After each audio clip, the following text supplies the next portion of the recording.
తెలుగు భాష భారతదేశ భాషల్లోనే కాకుండా ప్రపంచ భాషల్లో మానవుడు సృష్టించినటువంటి అత్యున్నత భాషల్లో తెలుగు భాష కూడా ఒకటే. అందుకే దీన్ని సంగీత భాషగా, ఇటాలియన్ ఆఫ్ ది ఈస్ట్గా, దేశ భాషలోని తెలుగు లెస్సగా మనం విపరీతంగా మాట్లాడుకుంటాం. అయితే ఈ తెలుగు భాష ఒకప్పుడు ఒక దేశీయ భాషగా ఉండేది. అంటే ప్రజల నుడికారాల్లోనూ జానపదాల్లోనూ మహా అయితే గుడి గోడలపైన ఉండేది. అటువంటి భాష ఇటువంటి స్థాయిని చేరుకోవడానికి, ఇంతటి స్థాయి పరిపుష్టిని చేరుకోవడానికి ఎన్నో కారణాలు, ఎన్నో కాలాలు, ఎందరో రాజులు, ఎందరో కవులు వాళ్ళ తాలూకా గొప్ప ఔన్నత్యమైనటువంటి రచనలు మనకి ఈ స్థాయిని తీసుకొచ్చాయి. అయితే ఈ స్థాయిని తీసుకురావడానికి మొట్టమొదటిగా ఒక కాలం అనేది విశిష్టమైనటువంటి కంట్రిబ్యూషన్ని మనం చూసుకోవచ్చు. ఆ కాలమే 1000 నుంచి 1865.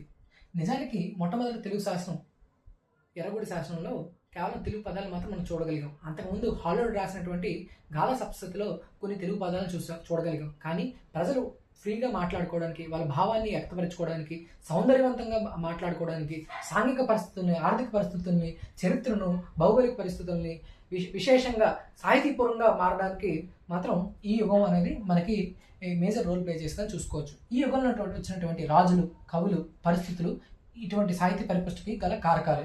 మొట్టమొదటిగా ఈ యుగంలో మనం చూడగలిగేది తూర్పు చాళుక్యులు, అంటే ఈస్టర్న్ చాళుక్యస్. వీళ్ళ తర్వాత వచ్చింది కాకతీయులు. వీళ్ళ తర్వాత వచ్చింది మనకి రెడ్డి రాజులు, రెడ్డి కింగ్స్. వీళ్ళ తర్వాత వచ్చింది ది గ్రేట్ విజయనగర కింగ్డమ్. వీళ్ళు మొట్టమొదటిగా eastern Chalukyas. What is the contribution to this Telugu literature, literary forms, evolution of Telugu literary ఫార్మ్స్కి వీళ్ళ దాకా కంట్రిబ్యూషన్ ఏంటి? మనకు తెలిసింది తెలుగు ఒక దేశీయ భాషగా ఉండేది. దాన్ని పరిపుష్టి చేయాలి అంటే ఆల్రెడీ ఉన్న భాష నుంచి కొంత తీసుకొని దాన్ని ఇంకా ఎక్కువగా ఎక్స్పాండ్ చేయగలగాలి. ఇలా అప్పటి వరకు కేవలం తెలుగు అనేది దేశీయ భాష ఉంది అని చెప్పుకున్నాం కదా, దాన్ని సంస్కృతం నుంచి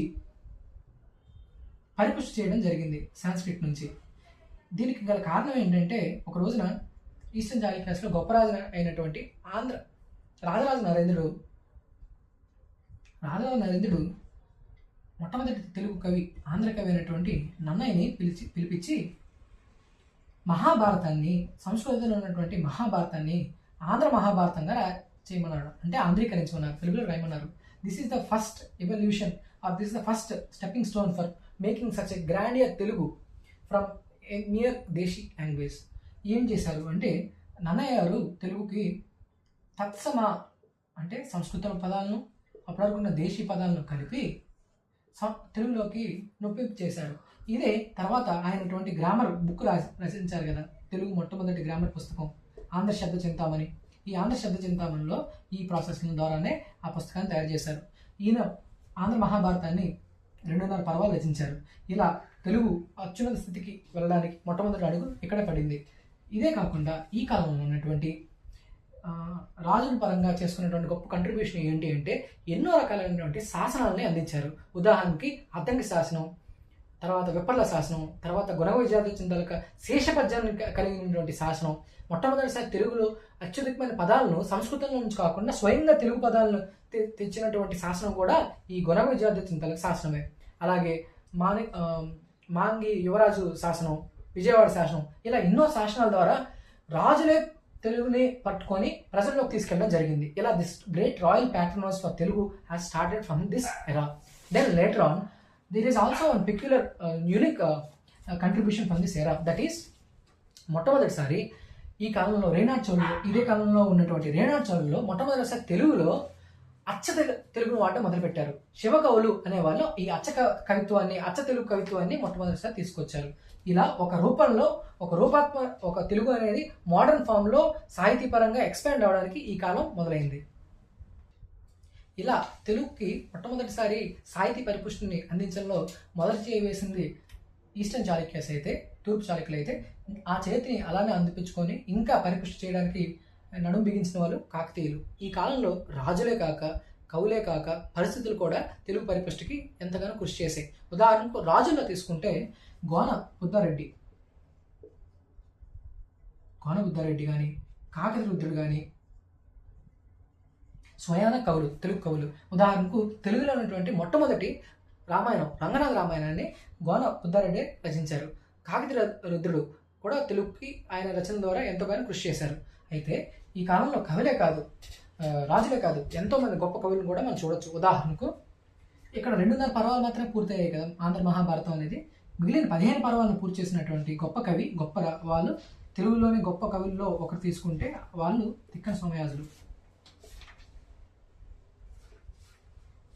తిక్కన సోమయాజి ఈయన ఆంధ్ర మహాభారతంలో ఉన్నటువంటి మిగిలిన 15 పర్వాలని రచించిన పాటు హరిహరనాథులు అంకితం ఇస్తూ ఆయన చేసినటువంటి నిర్వచన రామాయణం కూడా ఆ కాలం నాటి పరిస్థితులకు అర్థం పడుతుంది. ఉదాహరణకు ఆ కాలంలో శైవ వైష్ణవ గొడవలు తీవ్రమైనవి. వాళ్ళిద్దరి మధ్యన సయోధ్య కుదర్చడానికి రచించినటువంటి ఒక పుస్తకమే ఈ నిర్వచన రామాయణం. అంటే తెలుగు కేవలం అధికారిక పనులు చేయడానికే కాదు, సమాజంలో ఉన్నటువంటి రుగ్మతలపై పోరాడడానికి, సమాజంలో బాధలను తీర్చడానికి కూడా తెలుగు మొట్టమొదటిసారి ఒక డాక్టర్గా, ఒక సొల్యూషన్గా వచ్చినటువంటి కాలం కూడా ఇదే. అందువల్ల తిక్కన సోమయాజుల తెలుగుకి కంట్రిబ్యూషన్ చాలా వెలకట్లేనిదిగా చెప్పుకోవచ్చు. ఇదే క్రమంలో తిక్కన సోమయాజులతో పాటు ఎంతోమంది గొప్ప కవులు. ఉదాహరణకు ఈ కాలంలో జరిగిన విశిష్టమైన విశేషాలు ఏంటి అంటే, మొట్టమొదటి తెలుగులోని పురాణం కూడా ఈ కాలంలో వచ్చింది. మారణ రచించినటువంటి మార్కండేయ పురాణం. అలాగే ఈ కాలంలోనే తెలుగులో చరిత్రను చెప్పే విధంగా చరిత్ర మీద పుస్తకాలు రావడం కూడా ఈ కాలంలో చూసాం. అలాగే తెలుగులో మొట్టమొదటి వచన కవిత్వం కూడా ఈ కాలంలో చూసాం. కృష్ణమాచార్యులు అనే వ్యక్తి తెలుగు మొట్టమొదటి వచన కవిగా చెప్పుకోవచ్చు. ఈ కాలంలో మిగతా కవులు చూసుకుంటే కేతన, ఈయన అభినవ దండిగా మనం పొగుడుతాం. అలాగే మార్కండేయ పురాణం రాసాము. అలాగే అగస్త్యుడు బాలభారతాన్ని రచించుంటాడు. ఇలా ఈ కాలంలో రాజులే కాదు,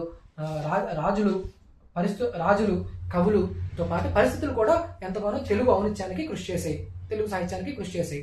ఉదాహరణకు ఈ కాలంలో ఉన్నటువంటి మాట్లాడుకున్నాం కదా శైవ వైష్ణవ గొడవలని, దానికి సొల్యూషన్గా వచ్చినటువంటి వీరశైవిజం కూడా ఈ కాలంలో మనం చూసాం. వీరశైవిజం నుంచి వచ్చినటువంటి కవులు ఎవరైతే ఉన్నారో సమాజంలో ఉన్న రుగ్మతను పోగొట్టడానికి పుస్తకాలను రచించారు. అంటే అప్పటి వరకు తెలుగు అనేది కేవలం ఒక భాషగా మాత్రం ఉన్నది, కానీ అసలు భాష కాదు, ఒక ప్రాబ్లం సాల్వర్గా కూడా చూసాం. ఉదాహరణకు శివత్రయం అనేది మనం చెప్పబోయే కవులు కూడా ఈ కాలంలో ఉన్నారు. పాల్కురికి సోమనాథుడు, మల్లికార్జున పండితారాజులు, నన్నయ్య చోళుడు. వీళ్ళు రాసిన పుస్తకాలు కూడా ఈ వీరశైవిజం మీద రాశారు, బట్ ప్రజలు దానికి సమస్యలు చెప్పారు. ఉదాహరణకు పాల్కురి సోమనాథుని రచించినటువంటి మన మల్లికార్జున పండితుడు రచించినటువంటి శివతత్వం పుస్తకం కానీ, ఈయన రాసినటువంటి పాల్కురి సోమనాథ్ రాసినటువంటి మన పండితారాజ చరిత్ర కానీ, నన్నయ్య చోళుడు రాసినటువంటి కుమార సంభవం కానీ ఈ కాలంలో ఉన్నటువంటి తెలుగులో అత్యున్నత పుస్తకాలు. అయితే ఈ కాలంలో మనం గమనిస్తే సామాజిక పరిస్థితులపైన పోరాడడానికి తెలుగు ఉపయోగపడింది అంటున్నాం కదా. అట్ ది సేమ్ టైం ప్రజల అవసరాలు తగ్గట్టు తెలుగు మారడం కూడా, సాహిత్యం మారడం కూడా ఈ కాలంలో చూసాం. అప్పటి వరకు తిరుగులేని విధంగా సంస్కృత ప్రభావం ఉండేది. అయితే ఆ సంస్కృత ప్రభావం తగ్గిస్తూ ప్రజల భాషగా రూపుదిద్దుకునే విధంగా, జనతత్వంగా మారే విధంగా ఈ కాలంలో మనం తెలుగు అనేది జనతత్వంగా మారింది, అంటే ప్రజల భాషగా మారింది. ఎలా అంటే సంస్కృత ఛందస్సు విపరీతమైనటువంటి ప్రభావాన్ని తగ్గిస్తూ తెలుగు కంటూ ఛందస్సు, a special prosody for Telugu has been born here. దానికి ఎంతో కృషి చేసిన వాళ్ళు తిక్కన సోమయాజులు కూడా ఉన్నారు. ఆ ప్రాసిడీలో వచ్చినటువంటి ముఖ్యమైనటువంటి స్టైల్ ఏంటంటే ద్విపద శైలి. సంస్కృత పదాలు చాలా పెద్దగా ఉంటాయి, కానీ తెలుగు కొద్ది అక్షరాలతో, 2 లేదా 3 అక్షరాలతోనే భావాన్ని పలికించగలిగి వాటితో కవిత్వం రాయడం అనేది ఈ కాలంలోనే వచ్చింది. So the literary form which was evolved from this period is dwipada, which is what made Telugu a జనతత్వము.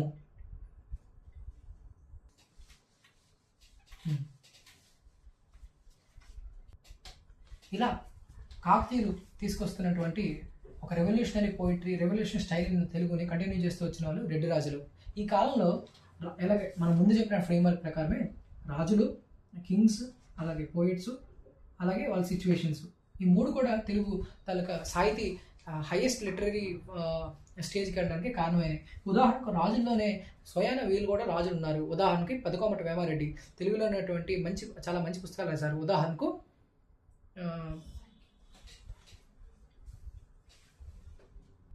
క్షమించాలి, పెదకోమటి వేమారెడ్డి రచించినటువంటి సంగీత చింతామణి, శృంగార నైషిధిక ఇలాంటి పుస్తకాలను ఆయన రచించారు.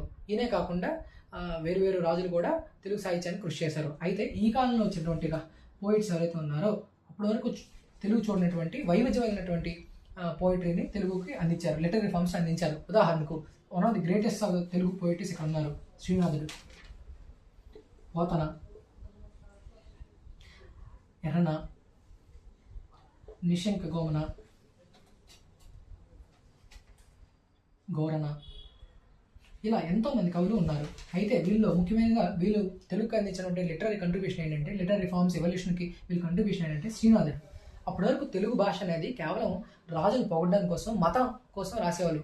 మతం కాకుండా సెక్యులర్ ఫార్మ్ ఆఫ్ లిటరేచర్ని అందించిన దాంట్లో శ్రీనాథుడికి చెప్పుకోవచ్చు. Because he brought love and romance element in his writings. శృంగార నైషధం ఏదైతే రాశారో దానికి పినాకిల్గా చెప్పుకోవచ్చు. అప్పటి వరకు అటువంటి లిటరీ ఫామే లేదు తెలుగులో. అలాగే అట్ ది సేమ్ టైం ఈ రోజుల్లో మనం చూస్తున్నటువంటి వ్లాగ్స్ ఉంటాయి కదా, యూట్యూబ్ వ్లాగ్స్, ఏదైనా ప్రదేశానికి వెళ్తే అక్కడ ఏం జరిగిందో మాట్లాడడం, అటువంటి లిటరీ ఫామ్ కూడా తెలుగుకు అందిపించుకుంది శ్రీనాథుడి వల్లనే. ఆయన ఫేమస్ పుస్తకాలు అయినటువంటి కాశీఖండం, భీమఖండం అందుకు ఉదాహరణలు.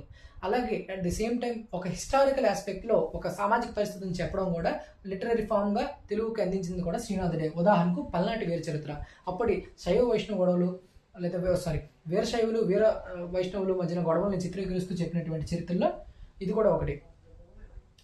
శ్రీనాథుడితో పాటు పోతన. అప్పటి వరకు ఆంధ్రులు కేవలం భారతాన్ని అలాగే రామాయణాన్ని తెలుగు చూశారు, కానీ భాగవతాన్ని తెలుగు గురించి తెలుగు వాళ్ళకి తిరుగులేని సాహితీ పరిపుష్టిని, సాహితీ శ్వాసని పీల్చుకునే విధంగా చేసిన వాళ్ళు పోతన. ఈయన భాగవతాన్ని ఆంధ్ర మహాభాగవతంగా రచించారు, ఆంధ్రీకరించారు. ఆయన చేసినటువంటి ఇంకొక లిటరీ కంట్రిబ్యూషన్ ఏంటి అంటే, ఈ broad erotic poetry style into Telugu language. For example his famous Bhogini Dandakam and Veerabhadra Vijayam is of such hands. And then 17.5 పర్వాలు ముగిసిపోయి ఇంకొక అరపర్వం మాత్రం లేక ఆంధ్ర మహాభారతం అనేది తనకంటూ పూర్తి చేసే వ్యక్తి కోసం ఎదురు చూస్తున్నప్పుడు వచ్చిన వారు ఎర్రన్న. మిగిలిపోయిన ఆ అరపర్వాన్ని పూర్తి చేసి ఆంధ్రులకి పరిపూర్ణంగా మహాభారతాన్ని చదివే విధంగా చేసిన వారు ఎర్రన్న. వీళ్ళే కాకుండా నిశంక గౌరన తెలుగులోకి ద్విపద కావ్యాన్ని ద్వారా సాహిత్యాన్ని మరింత పరిపుష్టి చేశారని చెప్పవచ్చు. ఇలా ఈ కాలంలో ఉన్నటువంటి సామాజిక పరిస్థితులు, అలాగే ప్రజల అవసరాలు, ప్రజల భాషగా తెలుగుని రూపొందించుకునే విధంగా, ప్రజలు కూడా పోయిటరీ చేసే విధంగా రూపుదిద్దుకుంది. ఇలా రెండు రాజులు తెలుగుకి ఎనలేనటువంటి కంట్రిబ్యూషన్, రెండు రాజుల కాలంలో తెలుగు ఎనలేనటువంటి స్థాయిని చేరుకుందని చెప్పుకోవచ్చు.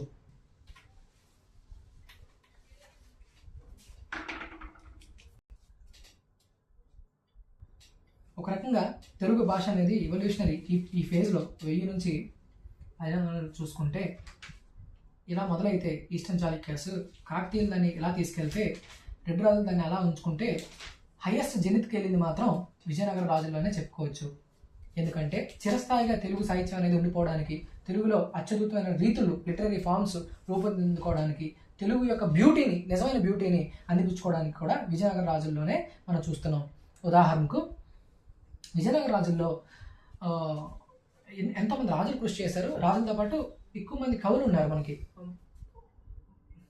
బుక్కరాయలు సమయంలో నాచన సోముడు ఉత్తర హరివంశాన్ని రచించాడు. దాని తర్వాత తెలుగులోనే మొట్టమొదటి జంట కవులు మనం సాలువ నరసింహరాయ సమయంలో చూసాం, నందివలన గంట సింగన చూసాం.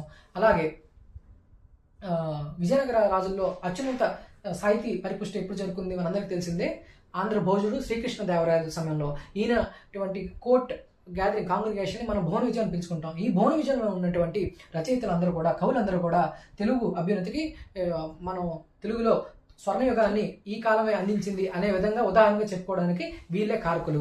ఎందుకు అంటే ఈ సమయంలోనే అప్పటి వరకు తెలుగు పోయిటరీ అనేది, తెలుగు రచనలు అనేవి ఒక నేరో విధంగా వెళ్తున్నాయి. అంటే వర్ణించిన అంటే ఒక సంఘటన చెప్పడంలో తెలుగు ఉపయోగపడుతుంది, ప్రజల భాషగా రూపుదిద్దుకుంది. కానీ ప్రజలకు మనోరంజింపజేసే విధంగా బ్యూటిఫుల్గా ఉండాలి అంటే నెరేషన్ కావాలి. దట్ పోయిటరీ ప్లస్ నెరేటివ్ స్కిల్స్ని అందించిన కాలం కూడా ఇదే. దట్ ఈస్ ప్రబంధ కాలం. తెలుగు ప్రబంధ రీతిని అందించినటువంటి మొట్టమొదటి కాలంగా విజయనగర కాలం చూపించుకోవచ్చు. ప్రబంధం అంటే ఏంటి అంటే, ఒక కథ ఏ వెళ్ళి బికి వెళ్ళాడు, బి అనే ప్లేస్కి వెళ్ళాడు, సి అనే పని చేశాడు, డి వెళ్ళి ఇంటికి వచ్చేసాడు అని చెప్పడం కథ. కానీ ఈ మధ్యలో A to D కాలంలో అష్టాదశ వర్ణాలతో వాడి, అంటే అక్కడ గాలి ఎలా వీచింది, పువ్వులు ఎలా పడినాయి, మనుషులు ఎలా నవ్వారు, ఇలా అష్టాదశ వర్ణాలతో తెలుగుని తెలుగు మాట వింటేనే భావం అర్థమయ్యే విధంగా అందాన్ని తీసుకొచ్చే విధంగా మార్చే శైలిని ప్రబంధకాలం. ఈ ప్రబంధకాలం రాయల కాలంలోనే మనం చూస్తున్నాం. ఈయన భువన విజయంలో ఎంతో మంది గొప్ప కవులు మనం పేరు వినే ఉండుంటాం మన చిన్నప్పటి నుంచి. ఉదాహరణకు మొట్టమొదటి శ్రీకృష్ణదేవరాయలే ఆముక్తమాల్యద రచించారు. ఇది ఒక ప్రబంధమే. అలాగే తెలుగు చరిత్రలోనే అత్యున్నత ప్రబంధంగా చెప్పినటువంటి మను చరిత్ర అలసాని పెద్దన గారు రచించారు. అలాగే మిగతా వాళ్ళు నంది తిమ్మన పారిజాత అపహరణం కానీ, నంది తిమ్మన, అలాగే దూర్జటి కాళహస్తీశ్వర శతకం కానీ, అలాగే మనందరికీ ఎంతో ఇష్టమైనటువంటి తెనాలి రామలింగుడు పాండురంగ మహత్యం కానీ, లేదంటే రామాభిధాన్ని రచించినటువంటి రామభద్రుడు కానీ, లేదంటే పింగళ సూరన్న కానీ, ఇటువంటి ఎంతో మంది గొప్ప రచయితలు ఈ కాలంలో తెలుగు అభ్యున్నతికి ఎంతగానో కృషి చేశారు. ఇవే కాకుండా తెలుగులో జరిగినటువంటి ఇంకొక అద్భుతమైన ఎవల్యూషన్ ఈ టైంలో ఏంటి అంటే, తెలుగు భాష సంకీర్తన అనే ఒక లిటరీ ఫామ్ను కూడా అందించారు తాళపాక అన్నమాచార్యులు. మనందరికీ తెలిసిందే, తాళపాక అన్నమాచార్యులు సినిమా ద్వారా మనం చూడగలిగాం ఆయన తెలుగు కంట్రిబ్యూషన్ ఏంటో. ఇప్పటికీ మన చిన్నపిల్లల వాళ్ళకి బొమ్మ పెట్టేటప్పుడు మన చందమామ చూపించి బొమ్మ పెట్టడం మనకు అలవాటు, మన అమ్మలకు అలవాటు. అలాంటప్పుడు మనం పాడే పాట చందమామ రావే జాబిల్లి రావే ఆయన రచనలో ఉంది. ఈ 32,000 సంకీర్తనలు తెలుగు భాష పరిపుష్టంగా అత్యున్నత శిఖరాలకు తీసుకెళ్లడంలో అస్సలు అతిశయోక్తి లేదు. ఇలా తెలుగు ఒక రాత్రిపైన ఉన్నటువంటి భాష నుంచి దేవుడు టెంపుల్స్ గోడల మీద నుంచి, రాజుల కోర్టు నుంచి ప్రజల గుండెల్లోకి వెళ్ళడంలో ఈ కాలంలో 1000 నుంచి 1565 కాలం అనేది ఎంతో ప్రాముఖ్యమైనటువంటి రోల్ని ప్లే చేసింది. 1565లో తల్లికోట యుద్ధం జరిగి విజయనగర రాజులు పత్రం అయ్యేంత వరకు తెలుగు పైకి వెళ్తూనే ఉండేది. అయినప్పటికీ అలా అక్కడ తెలుగు పడిపోతుందేమో అన్న సమయంలో తన వంతు కృషిని కాంపోజిట్ కల్చర్ ద్వారా ఉర్దూ ప్రభావాన్ని అందిపుచ్చుకొని మరింత సాహితీ పరిపుష్టం చేర్చి తెలుగుని ఇప్పటికీ మనకు అందించిన వాళ్ళు గోల్కొండ కుతుబ్ షాహీలు. ఈ విధంగా 1000 నుంచి 1565 కాలంలో తెలుగు ఒక పెద్ద నది అయితే, తనతో పాటు వచ్చినటువంటి ఎన్నో కాలువలను వేరెన్నో నదులను కలుపుకొని ఒక మహత్తరమైనటువంటి ప్రయాణాన్ని చేసి తెలుగు ఈరోజు మానవ చరిత్రలోనే అత్యున్నతమైనటువంటి సంగీత భాషగా రూపొందించుకోవడంలో కూడా ఈ కాలం చేసిన కంట్రిబ్యూషన్ మనం ఎన్నో ఏళ్ళ పాటు చెప్పుకుంటూ ఉంటాం. Thank you.